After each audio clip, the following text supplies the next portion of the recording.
আমাদেরকে এখানে দাঁড়াতে দিচ্ছে না।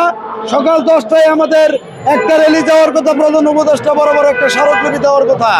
আমরা যখন সমগ্র বাংলাদেশের বস্তিবাসীরা এক হওয়ার পরে পুলিশ পক্ষ থেকে জয়নাল আবেদিন স্যার আমাদেরকে এখানে আর দাঁড়াতে দেবে না। পুলিশ বাহিনী আমাদেরকে নির্যাতন করে, প্রায় 100 পুলিশ এসে আমাদেরকে বাধা দেয়, আমাদেরকে লাঠি চার্জ করে হুমকি দেয়, আমাদেরকে পুলিশে ধরে নিয়ে যাবে সেগুলো মানে কথা বলে তো এখান থেকে না সরলে আপনাদেরকে গ্রেপ্তার করা হবে।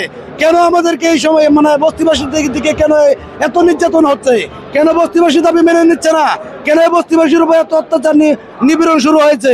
এর জবাব সকল সমগ্র বাংলাদেশ এবং রাজনীতিবিদ ও সকল দেশবাসীর কাছে আমরা জানতে চাই। যারা একবেলা খেয়ে না খেয়ে দিন কাটায় তাদেরকে এভাবে গুলির হুমকি পর্যন্ত দেয়, কেন দেয়? তারা কি চায়? সরকার কি অসহায় মানুষদেরকে মানে দেশে থাকতে দিতে চায় না? যদি না চায় তাহলে বলুক তোমরা দেশের বাসিন্দা না, তোমরা দেশ থেকে চলে যাও। দাবি জানানোর অধিকার তোমাদের নাই। তোমরা কেন দাবি জানাচ্ছ? কেন আমাদেরকে এত নির্যাতন করা হচ্ছে? এর জবাব সকল সমগ্র বাংলাদেশের কাছে চাচ্ছি।